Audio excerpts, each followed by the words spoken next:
Ladies and gentlemen, as the peasant labor of the world marries itself to the insatiable financial lust of the corporate globalist, the economic war against the American middle class will continue. I mean, the middle-income people have been decimated in this country. More illegal aliens that we're taking care of, more problems, more drugs coming into the United States, an uncontrolled border with a third world country to the south.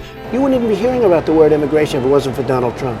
Immigration is a word, illegal immigration. I brought the whole subject up. Thousands of American lives later, thousands of lives. He is only concerned with getting reelected. All they care about is getting reelected. You pull out and you give the oil back to the Iraqis? I mean, what are you, out of your mind? We had the soldiers here. I said, don't go out without taking the oil. Like he's Robin Hood. He's going to be Robin Hood. They're tired of looking at the same nonsense. They're fed up with it. We're fed up.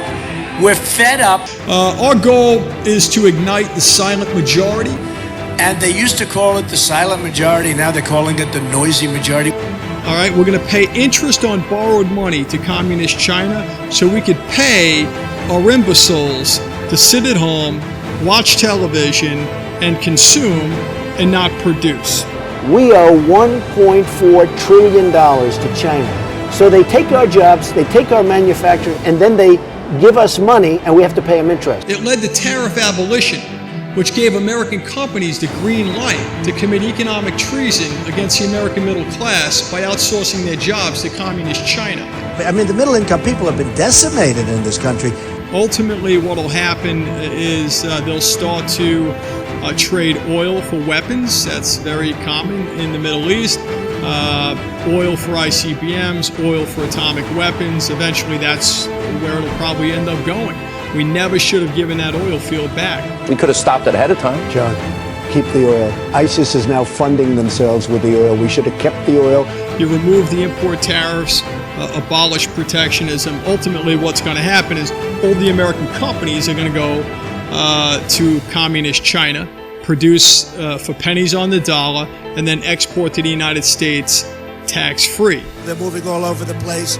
They fire their people. They make their product. They send it in here, no tax, no nothing.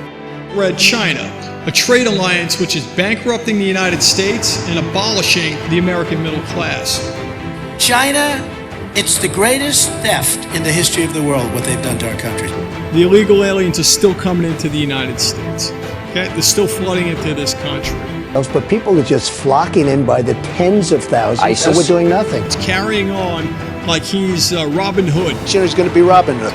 Well, that didn't happen. He ended the war in Iraq three and a half years later after spending another $2 trillion on the war. But you have to know when and where to use the military. We made a tremendous mistake. We spent $2 trillion. Is there collusion between the two major parties? It's collusion. In business, you go to jail for that. Thousands of American lives later, Thousands of lives. he is only concerned with getting reelected. All they care about is getting reelected.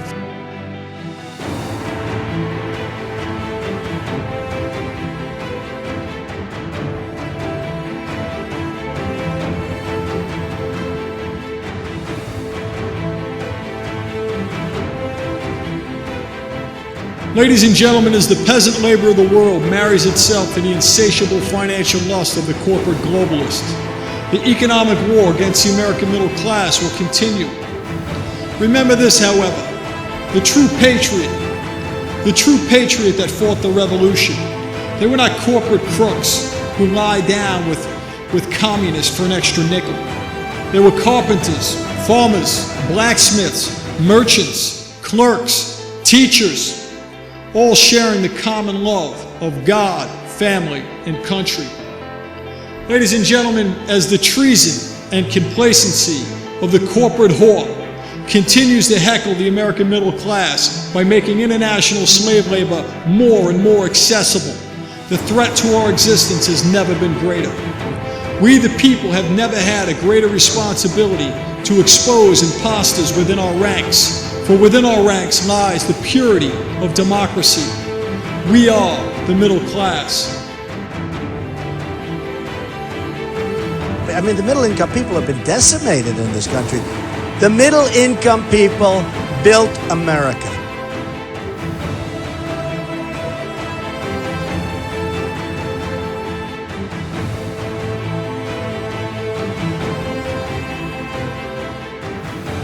They're tired of looking at the same nonsense. They're fed up with it. We're fed up. We're fed up. We're just fed up with. The economic war against the American middle class will continue. I mean, the middle income people have been decimated in this country. Ignite the silent majority. And they used to call it the silent majority. Now they're calling it the noisy majority. We're fed up. Barack Obama continues to run around the United States carrying on like he's Robin Hood. He's going to take from the rich and give to the poor. Mr. Trump. I also didn't like the fact that on his financial disclosure form, it's a big problem, he's going to be Robin Hood. He's going to protect everybody. The illegal aliens are still coming into the United States. Okay? They're still flooding into this country. But people are just flocking in by the tens of thousands, and we're doing nothing. It's carrying on like he's Robin Hood. Sure, he's going to be Robin Hood.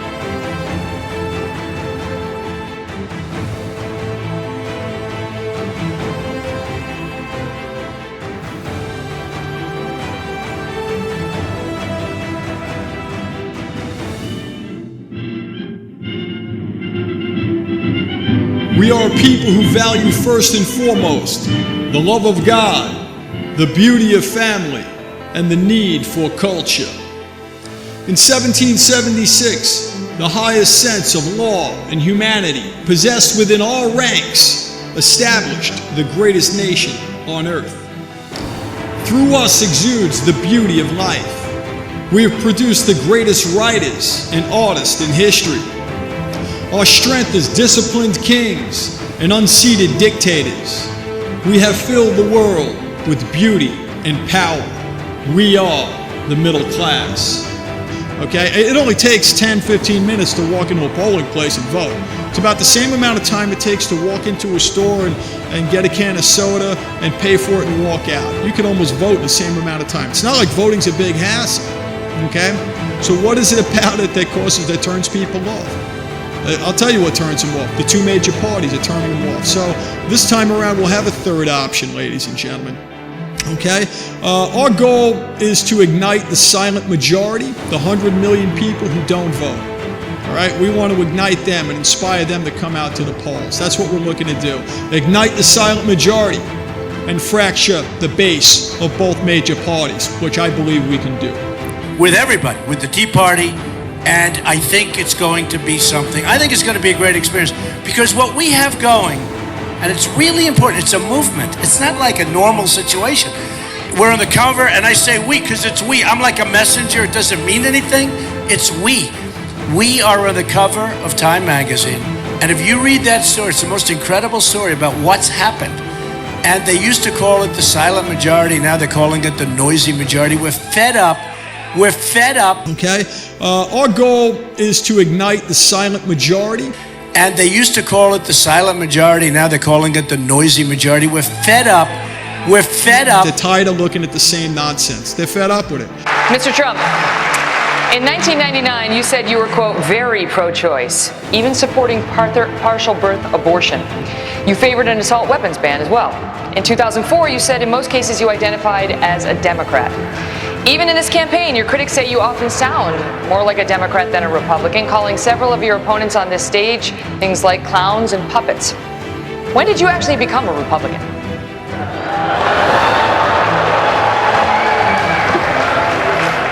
I don't think they like me very much.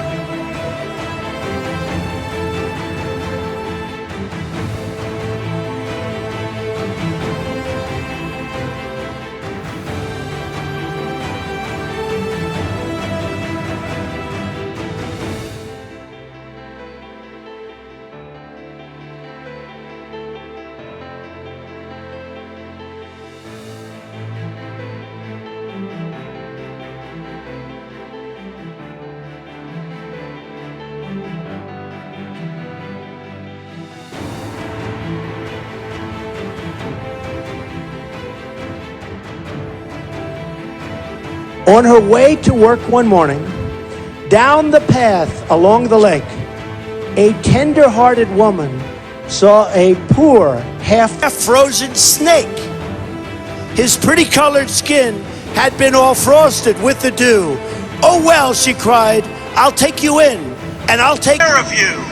Take me in, oh tender woman, take me in for heaven's sake. Take me in, O tender woman. Take me in for heaven's sake. Take me in, O tender woman, cried the broken snake. She wrapped him up cozy in a curvature of silk and then laid him by the fireside with some honey and some milk. Now she hurried home from work that night. As soon as she arrived, she found that pretty snake she'd taken and revived. Take me in, O tender woman, take me in for heaven's sake. Take me in, O tender woman, sighed the broken snake. Now she clutched him to her bosom. You're so beautiful, she cried. But if I hadn't brought you in by now, heaven's sake, you would have died. Now she stroked his pretty skin, and then she kissed and held him tight. But instead of saying thank you, that snake gave her a vicious bite. Take me in, O tender woman. Take me in for heaven's sake. Take me in, O tender woman, sighed the broken snake. I saved you, cried the woman, and you've bit me, heavens why. You know your bite is poisonous, and now I'm going to die. Oh, shut up, silly woman, said the reptile with a grin. You knew damn well I was a snake before you took me in.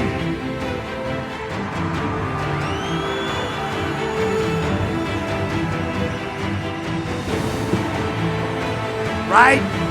Does everybody sort of get it? Folks.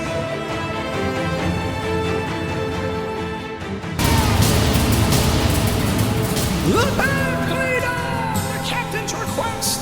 Songs for the Angels and Atlantic Rex. First class time. You just can't buy. Smith stood tall, the wheelhouse nest. Gold ring sleeves is a gentleman's death. One of the big problems is the economy and jobs, and that is my wheelhouse. Smith stood tall, the wheelhouse nest. Gold ring sleeves is a gentleman's